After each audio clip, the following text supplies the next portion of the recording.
chat with Nobody Else's Auto. As you can see, we're not in our typical environment.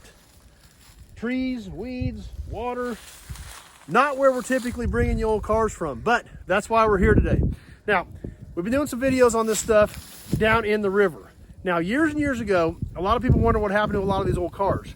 They were used for erosion control, believe it or not. We can see the remnants of one right here.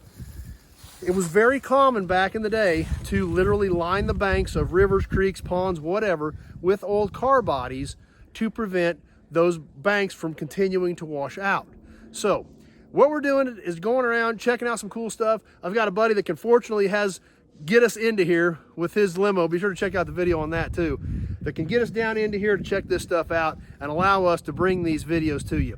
Not a lot left of these cars, but it's an interesting piece of the car story, the history of these old cars and what happened to a lot of them. So we're gonna show you a few more right now in this video. This one right here, I think was a Rambler. Not a heck of a lot left of it. Now, you can see it's pretty steep, and if I slip, you can see right where I'm going, right into the drink. So I'm going to try to avoid sliding into the water, but still show you a little bit more of this car. So, like I said, I think this was a Rambler. Late 50s era, trying to be extremely careful as to not end up into the water as we come down around here to look at what we can see of this car. Now we can see there's the remnants of an emblem. Looked like it said custom. Somebody got it with a bullet, blew it in half. We see some trim. You know, when these cars were put in here, they didn't care. They were there to stop erosion. They didn't care what they did to them, how bad they tore them up, or what they did. Stainless moldings. They were here for one reason only, and they didn't have to be pretty or nice to do what they needed to do to maintain these banks. We'll get up here, we'll work our way this way through some more of these trees to catch a couple more.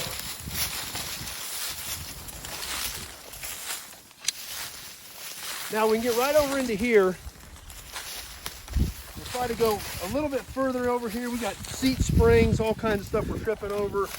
Old metal off of some of these cars that have been left laying around. We'll try to get right over into here. We can get a little better look.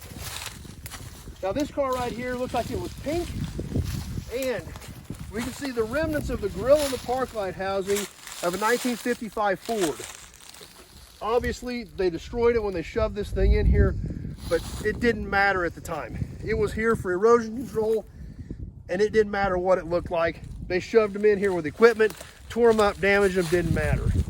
We can see obviously very, very little left of this car after the years of rust and damage of being right here on the water. Obviously the water goes up, goes down over the years.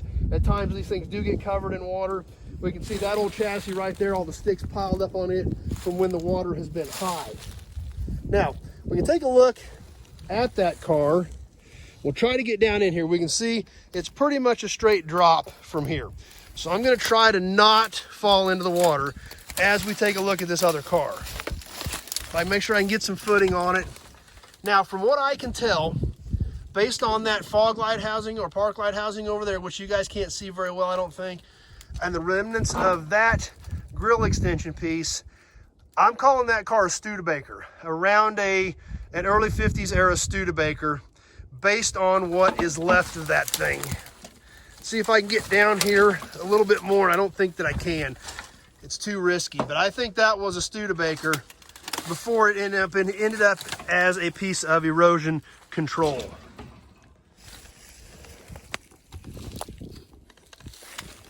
I think I'm gonna get back up out of this hole before I end up in the water, and then we're gonna head this way a little bit more, check out a couple of other things that are laying down here.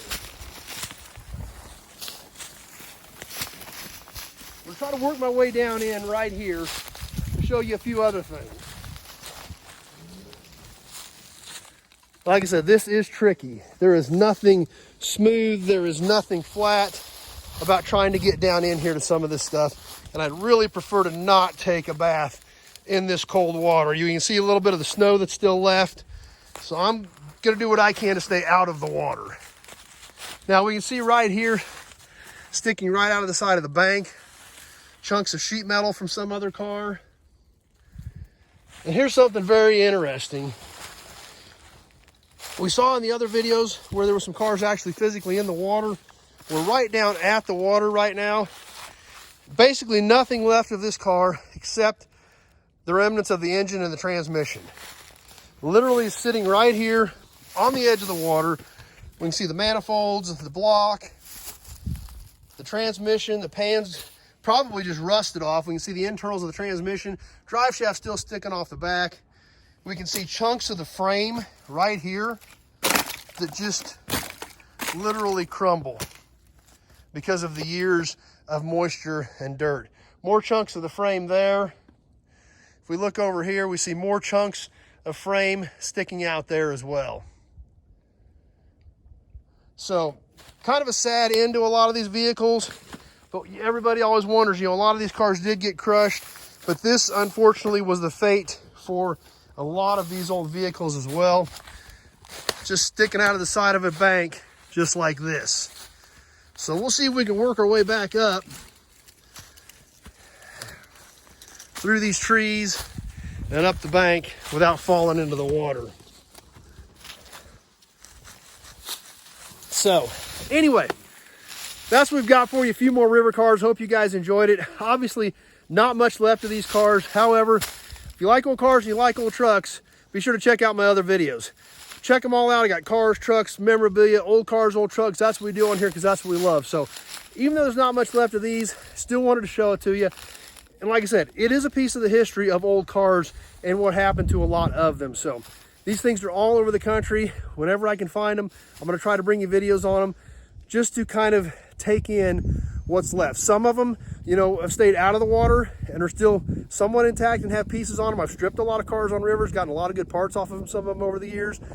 Unfortunately, at this point, most of them are down to this point. So there's not a lot left of them. So anyway, I hope you guys liked it. Be sure to check out my channel. And if you haven't, please subscribe. And also be sure to click that notification button so you know when we're going to go live or when we're going to post videos, because you never know what kind of cool stuff we're going to check out. So as always, thanks for watching, everybody. Stay tuned. More cool stuff coming up, and hope to see you soon on the next video.